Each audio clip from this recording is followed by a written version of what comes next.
Nessa última quarta-feira, aqueles que têm vindo ao Encontro Cresceu, estão podendo acompanhar em nossa transmissão, nós compartilhávamos que antes de chegar aqui à igreja, eu tinha planejado tirar uma foto de um mês, de Pedro. Ele completou na última quarta-feira um mês de vida. E eu tinha combinado uma reunião aqui na igreja, e quando eu olhei a hora, eu disse, pronto, eu vou me arrumar aqui, em 5 minutos, 10 minutinhos eu tiro essa foto e saio. E eu passei 1 hora lutando com a Anne para tirar essa bendita foto de um mês. Ele chorava, ia para o peito, a gente acalmava, dava colinha, depois colocava na posição, ele passava 5 segundos, tira rápido, volta a chorar, põe no colo de novo. E a gente vinha conversando sobre isso, sobre os sinais da imaturidade do bebê.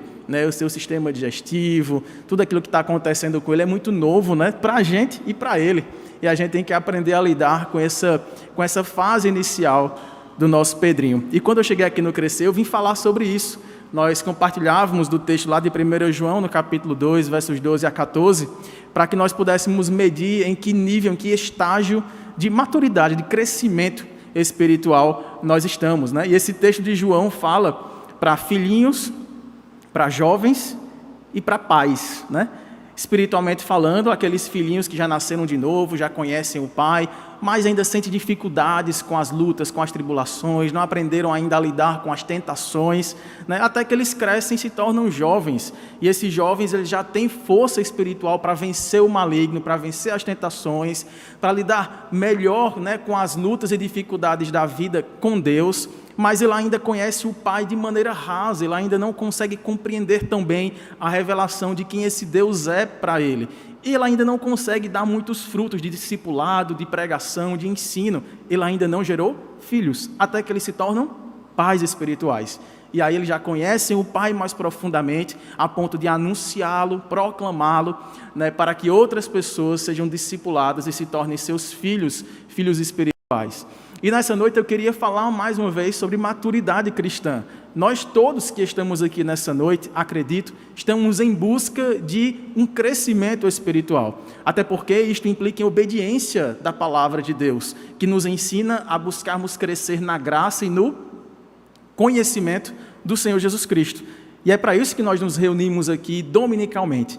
É para que os sinais da imaturidade cristã nos levem não para longe de Deus, mas para uma busca constante de crescermos, de avançarmos, de conhecermos mais o nosso Pai, de torná-lo mais conhecido e desejado para as pessoas que convivem conosco, a ponto de sermos humildes e, a partir da nossa humildade, reconhecer os nossos pecados e assim fazer discípulos também humildes que glorifiquem ao Pai que está nos céus. Nessa noite, o texto que eu vou utilizar para falarmos sobre isso é a carta de Tiago. Peço que os irmãos abram, por favor, no 1º capítulo, para fazermos a leitura dos versos 13 a 18.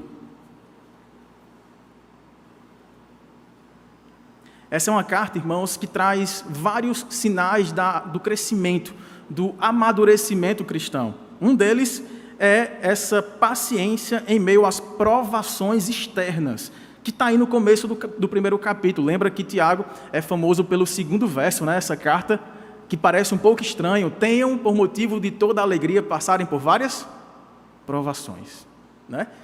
Depois ele fala de uma maturidade que é sinalizada através de uma paciência em meio às tentações. Aqui ele já fala de um âmbito mais interno, e é sobre isso que a gente vai falar mais precisamente nessa noite. Mas além disso, no capítulo 2, Tiago vai falar sobre a prática da verdade como um sinal do crescimento cristão, não apenas ser de ouvinte, mas praticantes da palavra. Depois ele fala no capítulo 3 sobre aquilo que é tão difícil para a gente, o controle da língua. Se o homem domar este pequeno órgão, ele consegue domar o corpo inteiro, mas se ele não conseguir dominar este pequeno órgão, a sua língua, ele é capaz de provocar incêndios, morte, separação, destruição. Depois ele fala no capítulo 4 sobre ser um pacificador e não um agitador. Muito provavelmente, já que Tiago está escrevendo a uma igreja formada por judeus que haviam se convertido ao cristianismo e estavam dispersos, os irmãos veem lá no 1º capítulo que ele escreve as 12 tribos da dispersão. Então, Tiago tinha em mente esses irmãos que estavam passando por dificuldades. Eles estavam sendo perseguidos, haviam deixado as suas terras, perseguidos por 2 grupos. Primeiro, sendo judeus, eles eram criticados pelos gentios. Segundo, sendo judeus convertidos, eram criticados pelos próprios judeus. Era todo mundo contra eles. Eles estavam fugindo dessa perseguição, dessa dificuldade, mas eles precisavam encontrar força entre si para um ajudar ao outro. Mas havia contendas entre eles. E aí Paulo diz, vocês precisam amadurecer, porque mesmo em meio ao sofrimento, vocês precisam ser pacificadores. E ele termina a carta da melhor forma possível, porque uma das maiores marcas da maturidade cristã não é a independência de Deus, porque quando criança a gente vê esse processo, né? Quem aqui é pai, né, não como eu, mas um pai mais experiente, sabe que o filho vai crescendo e vai ficando menos dependente da gente. Ele vai crescendo, ele vai tendo as suas independências, né? E o maior anseio do filho é ser independente do pai. É poder sair e voltar a hora que quer, é poder ter o seu próprio sustento, é poder fazer as suas próprias escolhas.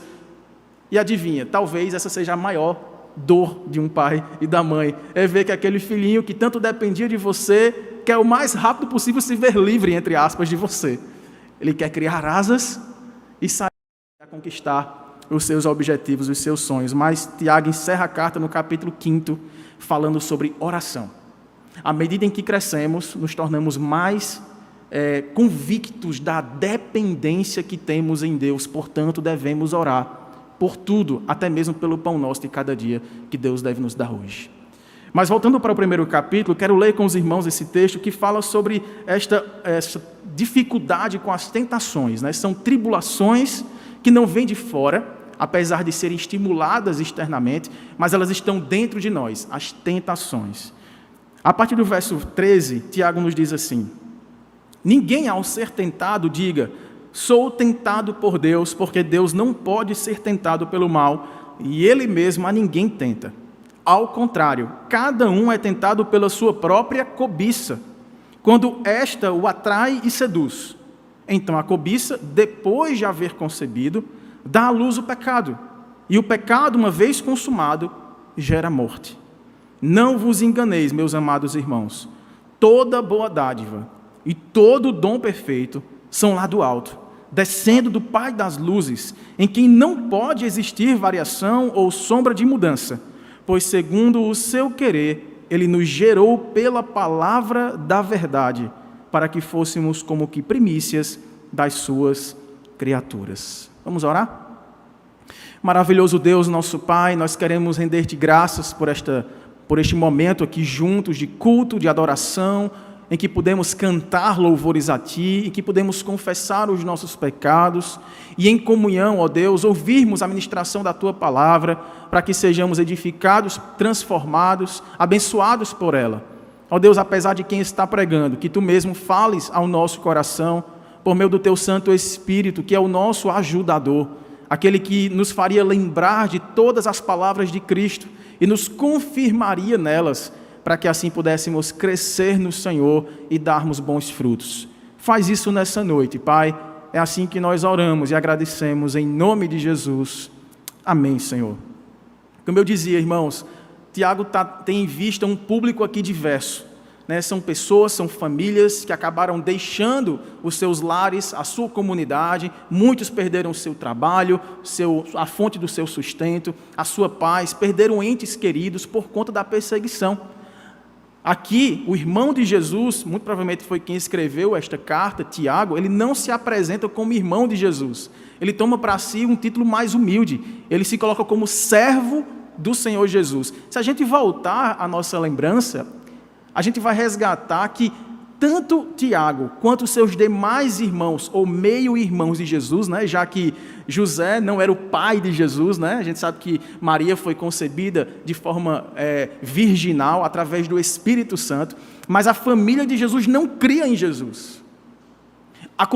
Foi preciso eles visualizarem um evento extraordinário, além de todos os que eles já tinham presenciado de Jesus multiplicar pães e peixes, curar pessoas, ressuscitar pessoas. Foi preciso que ele mesmo, Jesus, aparecesse ressurreto. E lá no relato do apóstolo Paulo, no capítulo 15 da primeira carta aos Coríntios, diz que Tiago, este aqui, foi um daqueles que viu Jesus ressurreto. Junto de outros 500 irmãos, Tiago finalmente viu a glória de Deus, né, resplandecida em Jesus, na ressurreição, e a partir daí, irmãos, a partir deste encontro, onde Pedro foi restaurado, onde João foi restaurado, os discípulos foram restaurados, a fé, Tiago também, finalmente veio a reconhecer o seu irmão Jesus como seu Senhor. E é por isso que no primeiro versículo, ele trata de se apresentar dessa forma: Tiago, servo de Deus e do Senhor Jesus Cristo, escrevendo essas 12 tribos que se encontravam dispersas, saudações. E aí, irmãos, depois que Tiago usa esses primeiros 12 versículos da sua carta para acalmar os seus irmãos, para consolar os seus irmãos com a palavra de esperança, olha, vale a pena ser coparticipantes do sofrimento de Cristo, porque se vocês sofrerem por causa da palavra da verdade, em verdade vos digo, vocês serão bem-aventurados, vocês serão felizes e mais do que isso, abençoados, quando vocês passarem por várias provações, porque elas trarão para vocês uma perseverança, uma força, uma resiliência que os conduzirá a uma vida de plena esperança. Essa esperança a gente não vê, porque a esperança que se vê deixou de ser esperança, como nós pregamos domingo passado em Romanos capítulo 8. Mas nós aguardamos o que não vemos e por isso o esperançamos. E a esperança que esses irmãos tinham é de que nos sofrimentos de Cristo, assim como Ele foi glorificado, ressurreto, com todo o poder, com toda a santidade, aqueles que sofrem por amor de Cristo, por obediência à sua palavra, também glorificados seriam no último dia e estariam ali plenamente santificados para gozarem de uma paz eterna. Mas depois que ele faz essa primeira palavra de encorajamento acerca de tribulações externas, provações que vêm de Deus, ele agora introduz um tema que, embora muito parecido, se torna distinto aqui. Ele vai falar sobre tentações que não vêm de Deus. E aí, está nos primeiros versículos, os versículos 13 a 15 que nós lemos, quando ele começa esclarecendo que, diferente das tribulações, das provações, nós não somos tentados por Deus. Porque Deus não pode ser tentado pelo mal e Ele mesmo a ninguém tenta. Portanto, ninguém ao ser tentado diga, sou tentado de Deus. E aqui, meus irmãos, basta nos fazer um rápido lembrete do papel de Satanás. Quando a gente fala que tentação é algo interno, que a cobiça está dentro de nós e nós somos tentados pelo que já existe em nós, nós sabemos que Satanás é o nosso tentador. Ele é aquele que veio para matar, para roubar e para destruir. Mas Satanás só consegue algum tipo de alcance no nosso coração, porque nosso coração ainda está em sua velha natureza, que é ainda pecaminosa. Todos nós, irmãos, nascemos com essa natureza. Todos pecaram, carecem da glória de Deus. Mas quando nós cremos em Jesus, essa velha natureza que é toda tendenciosa ao pecado, que não consegue adorar a Deus verdadeiramente, ela começa a ser transformada e começa a ser capacitada para obedecer ao nosso Deus. Mas aí vem o inimigo, o tentador da nossa vida, para, tocando na nossa velha natureza, nos levar, nos estimular para longe de Deus. Para voltar às velhas práticas, ao velho modo de pensar, de agir, de nos relacionar. É por isso que nesse versículo seguinte, no verso 14, ele fala, olha, a tentação não vem de Deus, mas ela vem de cada um de nós mesmos, porque cada um é tentado pela sua própria cobiça. Então, cobiça, desejo desenfreado, ardente, desejo pecaminoso que já reside o meu coração.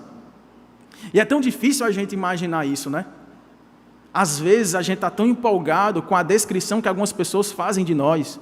Ah, mas você é uma pessoa maravilhosa, você é um bom filho, você é um bom pai, você é um bom trabalhador. Será que você precisa mesmo ser salvo? Você é um bom cidadão, você dá bom testemunho onde você está. Ainda mais quando a gente amplia isso para crianças, né? Imaginar que crianças já nascem com a cobiça dentro delas, né? Com essa tendência de corresponder a estímulos que nem sempre são para o bem, são para as coisas boas de Deus. Muitas vezes são para atitudes contrárias à sua palavra. São desejos pecaminosos que lá estão. Mas esse processo que começa com o desejo, ele é também impulsionado pelo engano. Cada um é tentado pelo seu próprio desejo, quando este desejo o atrai e seduz. E aqui a nossa mente já é transportada diretamente lá para Gênesis capítulo 3. O que é que aconteceu em Gênesis capítulo 3? A primeira tentação dos homens. Vamos lá? Gênesis capítulo 3, verso 5. Olha como esse processo se dá de maneira tão misteriosa. Claro que a gente não consegue alcançar os detalhes de como tudo isso acontece no nosso coração, especialmente quando pensamos em pessoas tão boas, né? Ou aos nossos olhos tão inocentes.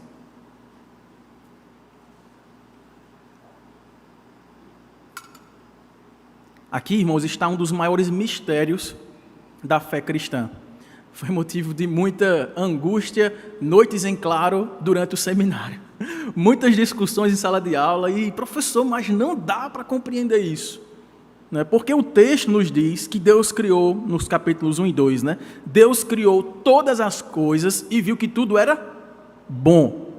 O homem foi criado à imagem e semelhança de Deus. Deus, no sexto dia, quando criou especialmente o homem e a sua mulher, olhou para eles e disse, e eis que tudo é muito bom. O capítulo 2, Deus traz, inclusive, alguns papéis, alguns mandatos cultural, social, espiritual, dados a esse homem para liderar a criação. O homem tinha uma capacidade, né? O homem e a sua mulher, uma capacidade mental incrível, a ponto de nomear os animais, chamá-los por suas características, né? Fico pensando no poder de memória que Adão tinha. A mim, eu pergunto aqui a uma pessoa que está vindo pela primeira ou segunda vez o nome, eu já digo logo, eu vou perguntar mais umas 8 vezes, pelo menos, para começar a lembrar seu nome. E Adão conseguiu ali, ó, todas as espécies ali criadas, claro que a gente não vai ter o relato, né, extensivo, né, exaustivo acerca disso, mas ele tinha essa capacidade mental frutífera plena. Além disso, ele era formado em justiça e santidade. Ele não era pecador como a gente é. Por isso até que a sua mente não era limitada pelo pecado. Mas de alguma forma, irmãos, esse desejo pecaminoso, que não estava no coração deles até então, foi colocado lá no processo da tentação. E a pergunta que a gente fazia é, de onde veio isso? Você pode estar dizendo, claro, veio de Satanás. Mas Satanás também era um anjo e estava na presença de Deus, louvando ao Senhor. E também caiu na mesma tentação de ser independente de Deus. E ele, caindo nessa tentação, veio tentar o primeiro casal.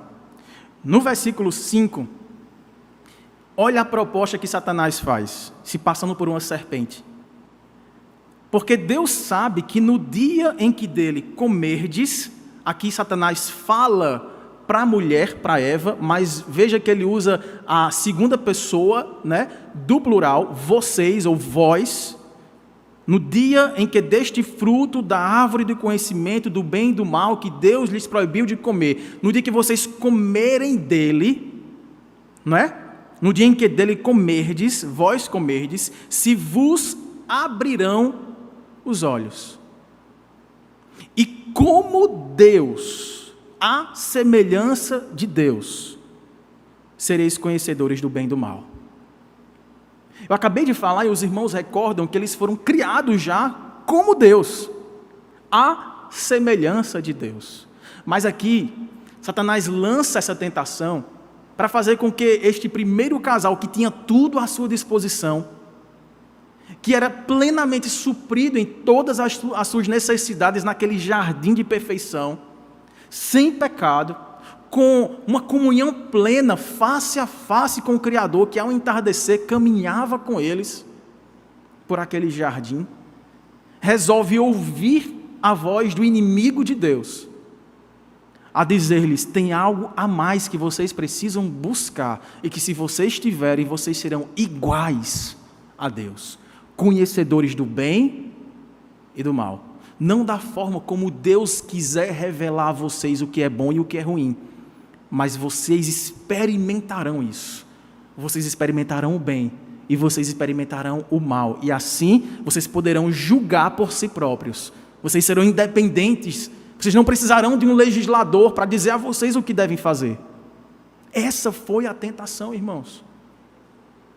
E no verso 6, vendo a mulher, analisando que a árvore era boa para se comer, agradável aos olhos, árvore desejável para dar entendimento, tomou-lhe do fruto e comeu, e deu também ao marido, e ele comeu. Aqui nós vemos claramente como que esse desejo foi tomando conta do coração daquele casal. Adão e Eva se viram em uma situação em que, de uma forma que a gente não sabe explicar, sendo plenamente satisfeitos no Criador, ao serem tentados por Satanás, isso veio de fora, essa tentação sim veio de fora, mas provocou dentro deles um desejo até então inexistente. A partir daí, irmãos, a partir da primeira queda, do primeiro pecado, todos nós não precisamos ser tentados para que a cobiça entre no nosso coração, ela já está lá. Todos nós nascemos com essa natureza inclinada ao pecado. E o alerta que Tiago faz é que, além desse desejo, vem junto com ele um engano. E aí podem sim contribuir negativamente para nós fatores externos que nos impulsionam a nossa audição, a nossa visão, o nosso tato. Eles são estimulados externamente para provocar uma queda em desejo ilícito que já está no nosso coração. Sobre isso, seus irmãos abrirem 2 Coríntios capítulo 11, versículo 13, segunda carta do apóstolo Paulo aos Coríntios, capítulo 11, verso 13. 2 Coríntios 11, 3. 11, 3. Quando ele fala sobre esse engano da serpente, Paulo diz assim: mas receio que, assim como a serpente enganou a Eva com a sua astúcia, assim também seja corrompida a vossa mente e se aparte da simplicidade e pureza devidas a Cristo. Tem um livro de um escritor famoso, C.S. Lewis, que escreveu as Crônicas de Nárnia, que é Cartas do Diabo ao Seu Aprendiz. Quem aqui já leu esse livro ou já folheou algumas páginas dele? Se não me engano, tem aqui na nossa livraria, não sei se já esgotou. Nesse livro ele explica como que Satanás age desde o princípio. O nosso maior rival, o nosso inimigo, ele age sempre com as mesmas estratégias, mudando, claro, alguns detalhes, para nos fazer querer ser independentes de Deus. Ele sempre vai no desejo pecaminoso que já está no nosso coração, e ele tenta inflamar esse desejo com propostas de vivermos de acordo com o nosso próprio entendimento, com a nossa própria interpretação da realidade, achando que teremos um maior bem se seguirmos o nosso próprio coração, se seguirmos os desejos que nele já estão, como se Deus fosse alguém que tivesse prazer em refrear aquilo que nós ardentemente desejamos. E assim, encontramos no outro que não Deus, uma proposta de dar vazão àquilo que nós realmente somos por dentro. E é nisso, irmãos, que reside o engano que quebrou aquele primeiro homem, aquela primeira mulher, que os fez pecadores, que os distanciou do bem, da pureza, da santidade, da sabedoria, e os levou para longe de Deus. Porque esse é o resultado do pecado. O desejo, inflamado pelo engano, levará, se consumado, à morte. Lá, no versículo 15 de Gênesis 3, nós temos a primeira promessa de que haveria alguém que nos substituiria nessa punição de tentarmos ser independentes de Deus. E Ele, sendo plenamente obediente, nos daria livramento. Mas quando nós olhamos para o relato de 1 aos Coríntios, capítulo 15, nos versos 21 e 22, nós vemos que o salário do pecado é a morte, que não há escapatória, não há outro caminho para qual nos levará a nossa desobediência de Deus. 1 Coríntios capítulo 15, versos 21 e 22, dizem que visto que a morte veio por um só homem, também por um só homem veio a ressurreição dos mortos. Porque assim como em Adão todos morrem, todos são separados de Deus, assim também em Cristo todos serão vivificados. É por isso que naquele texto que a gente sempre gosta de ler, quando falamos em morte como salário do pecado, consequência do pecado, em Romanos 6, 23, se a gente voltar para Romanos 3, a gente vai perceber, a partir do verso 21, como que Cristo veio para esta tendência de nos afastarmos de Deus por já nascermos com tendências ao pecado. No versículo 21 de Romanos 3, Paulo argumenta da seguinte forma: mas agora que o descendente da mulher veio, esmagou a cabeça da serpente, nos libertou, sem lei se manifestou a justiça de Deus, testemunhada pela lei e pelos profetas, justiça de Deus mediante a fé em Jesus Cristo, para todos e sobre todos os que creem, porque não há distinção, pois todos pecaram e carecem da glória de Deus, sendo justificados gratuitamente, por sua graça, mediante a redenção que há em Cristo Jesus, a quem Deus propôs no seu sangue como propiciação, mediante a fé, para manifestar a sua justiça, por ter Deus, na sua tolerância, deixado impunes os pecados anteriormente cometidos, tendo em vista a manifestação da sua justiça no tempo presente, para Ele mesmo ser justo e o justificador daquele que tem fé em Jesus. Nesse processo, irmãos, que de forma análoga, Tiago conta como se nós estivéssemos engravidando o pecado. O desejo está dentro de nós o cultivamos pelo engano, ele vai concebendo até que dê à luz, e uma vez dando à luz, aquilo que nasce nos mata, dá à luz o pecado, e um pecado, uma vez consumado, gera a morte. O único que pode frear esse processo, nos libertar dele, é aquele que venceu o pecado, venceu Satanás, que é o nosso tentador, e venceu a morte. Quando Jesus Cristo foi levado pelo Espírito Santo para o deserto, ele foi provado em fome, em sede, mas Satanás quis aproveitar aquela situação, em meio àqueles 40 dias de solidão, de calor, de necessidades fisiológicas extremas, para tentar Jesus. E quando ele foi tentar Jesus, diferentemente de Adão e de Eva, que estavam em um jardim, temperatura equilibrada, água à vontade, alimento diversificado, em companhia um do outro, Adão tinha Eva, Eva tinha Adão, Jesus estava sozinho, num deserto, em jejum, com fome e sede, e sozinho, com toda essa adversidade do ambiente que lhe estava nada propício, ele suportou as tentações, ele venceu Satanás, e por causa disso, se nós estamos em Cristo, a justiça de Cristo se faz a nossa justiça. Ele venceu por nós. Irmão, se não fosse assim, nenhum de nós aqui, por mais que pudéssemos escrutinar o nosso coração, analisar as nossas fraquezas, fazer aquela tabela divisória daquilo, nossos pontos fortes, pontos fracos, nossas ameaças, nossas potencialidades, e pudéssemos trabalhar com todo afinco, a fim de que nos livrássemos de situações de risco que nos colocassem em perigos de cairmos em tentações, e fizéssemos toda a força do mundo para obedecer a essa lei santa do Senhor, por já sermos pecadores e já termos a cobiça dentro de nós, todo esse esforço culminaria em uma derrota.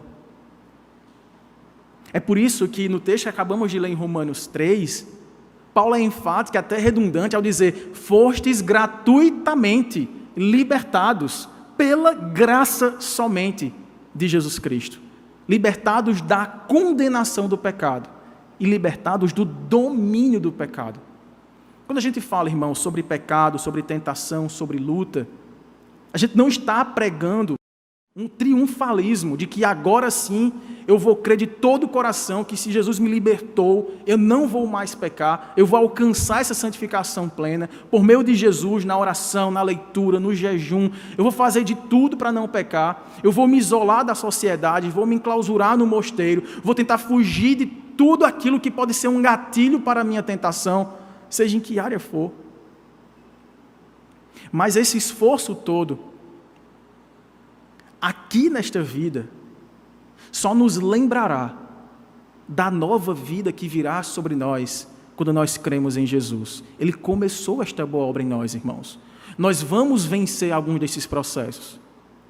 Algumas pessoas se dão por vencidas quando em meio a essa luta, a esse esforço, a esse processo, dizem: mas eu já pensei, pastor, mas já veio ao meu coração o desejo de fazer, eu já me imaginei fazendo, aquela transação desonesta, aquele planejamento extraconjugal, isso já está em mim, já veio, as minhas feições se voltaram para isso, e Cristo falou que se eu pensar nisso, eu já teria cometido o pecado. Do que adianta então frear agora? Do que adianta parar agora? Eu já caí mesmo.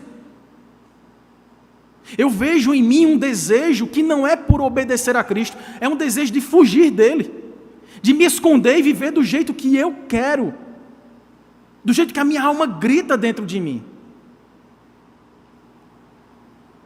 E eu louvo a Deus por esse texto aqui de Tiago, porque quando a gente volta para lá, Tiago capítulo 1, a gente vê que ele faz uma ligação entre provação e tentação. A gente trouxe aqui algumas distinções, a origem, a forma e como elas se desenvolvem em nossa vida. Provação vem de Deus para nos aprovar. Tentação vem de Satanás para nos derrubar. Mas nós somos, irmãos, infelizmente, especialistas em converter provações em tentações. O versículo 12 que nós não lemos diz assim: bem-aventurado o homem que suporta com perseverança a provação, porque depois de ter sido aprovado, receberá a coroa da vida, a qual o Senhor prometeu a todos os que o amam. Logo em seguida, tanto que em algumas Bíblias essa perícope é junta, o 12 do 13, o verso 13 faz essa ligação. Ninguém ao ser tentado, diga: eu sou tentado por Deus. Então, bem-aventurado é aquele que de Deus recebe provações, e que persevera nelas, e que mantém a sua fé de que Deus as livrará. Mas aquele que olha para as provações e resiste à aprovação que Deus deseja manifestar na sua vida, e resiste à santificação que Deus quer fazer você viver, este transforma a provação em tentação. Basta, irmãos, nós lembrarmos do período do deserto, quando o povo hebreu saía do Egito em direção a Canaã.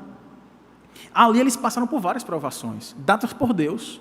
Falta de água, falta de alimento, falta de guarida, moravam em tendas, móveis, cheios de inimigos ao seu redor, viviam com medo, cansados.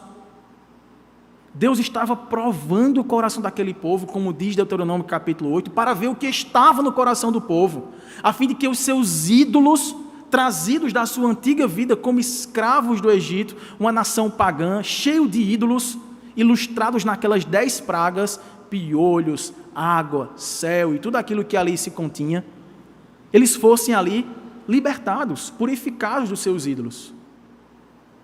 Mas eles conseguiam transformar estas provações, que traria para eles dependência de Deus, autossuficiência sendo substituída pela suficiência em Deus, eles substituíram tudo isso por tentações.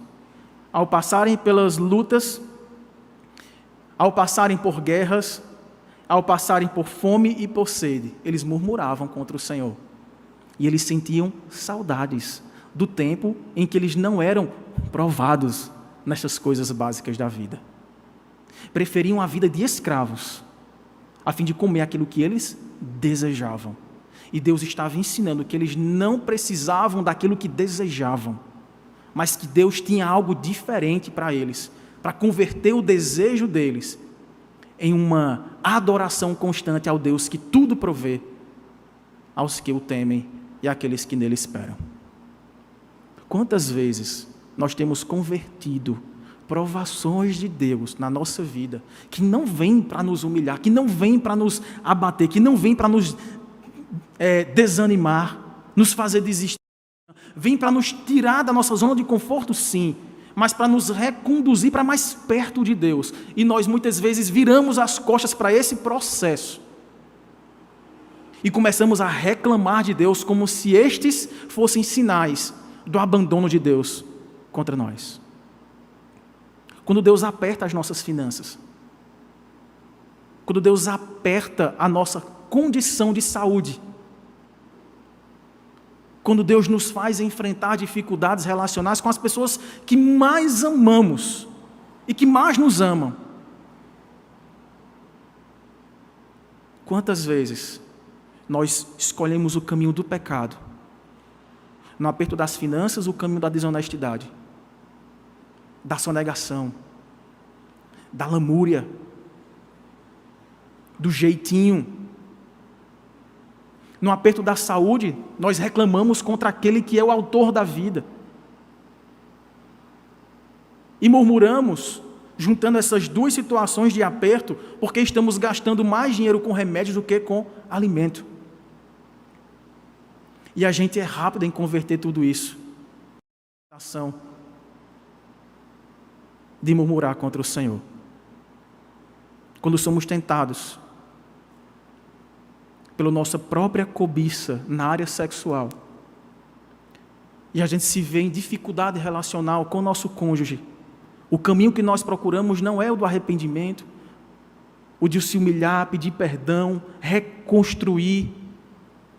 A gente vai tentar desabafar com outra pessoa. A gente vai tentar um apoio.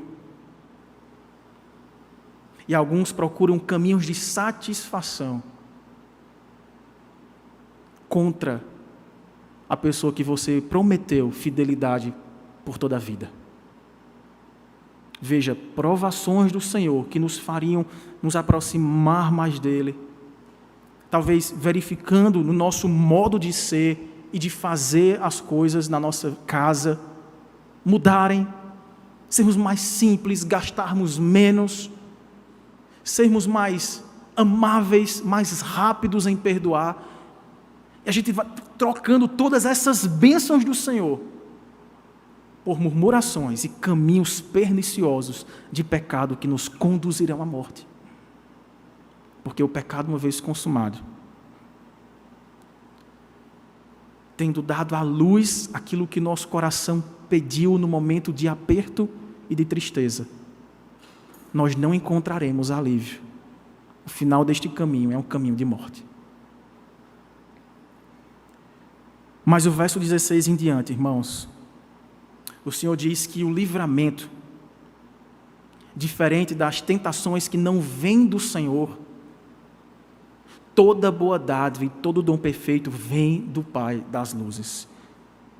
O Deus que nos permite passar por provações, o Deus que nos permite fazer com que ainda convertamos provações em tentações, é tão misericordioso que nos livrará e nos trará a sua bênção. Não vos enganeis, meus amados irmãos. Toda boa dádiva, todo dom perfeito são lá do alto, descendo do Pai das luzes, em quem não pode existir variação ou sombra de mudança. Pois segundo o seu querer, Ele nos gerou pela palavra da verdade, para que fôssemos como primícias das suas criaturas. Uma vez, irmãos, que o pecado está diante de nós, há um livramento. Se nós ainda estamos no começo dessa etapa, pastor, eu estou desejando, eu estou sendo tentado a ir por caminhos de fora da palavra, por conselhos de ímpios, sentar na roda dos escarnecedores, a fim de experimentar algo que me traga mais sentido, mais alívio, mais alegria, porque em casa eu não encontro, no meu trabalho eu não encontro, nas minhas relações eu não encontro. Eis que há, irmãos, uma esperança para nós. É porque em meio a essa dificuldade de lidarmos com quem nós somos essencialmente, somos pecadores, transformados sim, redimidos, resgatados, assemelhados a Cristo dia após dia, mas ainda somos pecadores, não podemos brincar com a nossa velha natureza. Devemos olhar para aquele que está além de nós, acima de nós, e que se faz dentro de nós, a fim de que recebamos o seu livramento. Tudo o que Deus nos dá, irmãos, em última instância, é bom. Às vezes, eu sempre gosto de falar isso quando estou falando sobre dificuldade, tribulação, provação e tentação também. É que nós aprendemos que a vontade do Senhor, ela é boa, ela é perfeita e ela é agradável. Como é difícil a gente descrever a vontade de Deus como agradável quando ela não bate com a nossa. Quando a gente é pego desprevenido. Quando a provação ou uma tentação surge de súbito na nossa casa, na nossa vida. E como eu dizia domingo passado, ninguém se prepara para uma doença. Ninguém se prepara para uma pandemia. Ninguém se prepara para ser traído quando casar. São coisas que, de repente, a gente se vê numa situação de grande dificuldade, grande provação ou grande tentação. E o maior erro, irmãos, é olharmos nós mesmos como a fonte do livramento de que necessitamos. Elevo os meus olhos para os montes. De onde vem o meu socorro? Não vem nem dos montes, que são muito maiores e mais fortes do que eu. Você pode ter construído um monte de fortaleza na sua casa. Pastor, eu fiz tudo certo. Culto doméstico, oração com os meus filhos, trazendo para a escola bíblica dominical, pagando minhas contas, trabalhando honestamente, tratando bem a minha esposa, amando a minha família. E por que que isto veio à tona agora? Eu construí montes aqui poderosos que me cercavam de todos os cuidados, que eu achava que seriam suficientes para me livrar do dia mau. Mas olha como está a minha vida hoje. Parece que eu fiz a minha parte e faltou o Senhor fazer a sua. Mas o salmista olha para o monte, mas apesar da altura, da força, da glória, daquela coisa gigantesca, aparentemente inquebrável, imovível, ele diz, não, meu socorro não vem de lá, e nem do que sobre lá eu poderia construir. O meu socorro vem de quem fez o monte. O meu socorro vem do Senhor que fez os céus e a terra. É por isso, irmãos, que a nossa vitória não está naquilo que vemos, e sim naquilo que aguardamos com paciência. Que coisa tão difícil é ser paciente. É o segundo sinal aqui desta carta da maturidade. Em busca da maturidade cristã, sermos pacientes não apenas nas provações que vêm do Senhor para a nossa aprovação, mas sermos pacientes quando nós convertemos provações em tentações. O mais importante, irmãos, é encontrarmos no Deus que tudo fez, que tudo sabe, o livramento de que necessitamos. Quando a gente vai para a carta, a primeira carta de Paulo aos Coríntios novamente, só que agora no capítulo 10, no verso 11,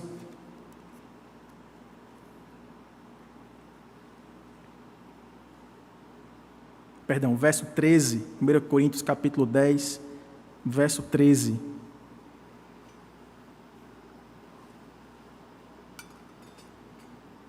Quando tudo tiver tentando dizer a você que você não vai suportar mais.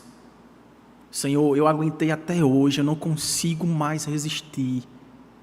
Lembre-se desse texto. E eu sempre disse aos jovens nos ecos, imprima esse versículo, coloque espalhado no seu quarto, coloque como tela no seu celular, ande com ele no coração. Vamos ler juntos esse versículo? Não vos sobreveio tentação que não fosse humana, mas Deus é fiel e não permitirá que sejais tentados além das vossas forças.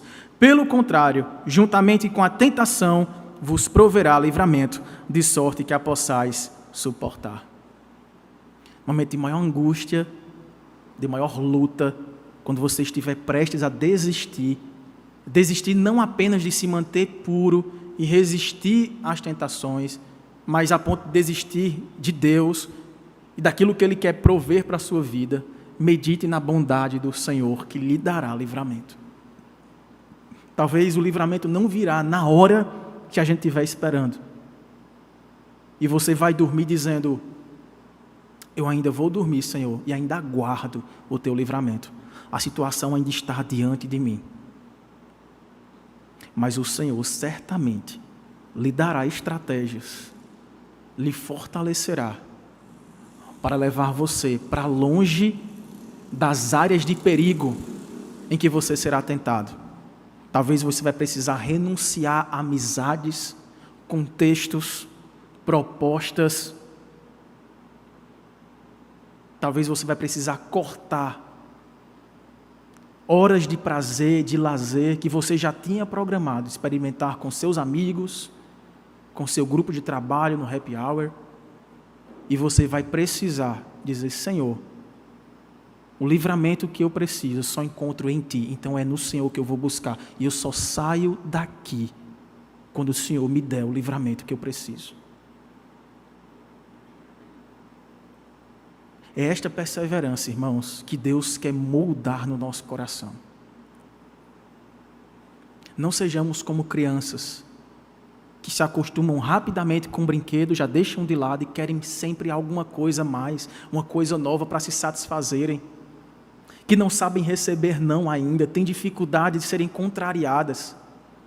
A imaturidade não é apenas orgânica, ela é espiritual também.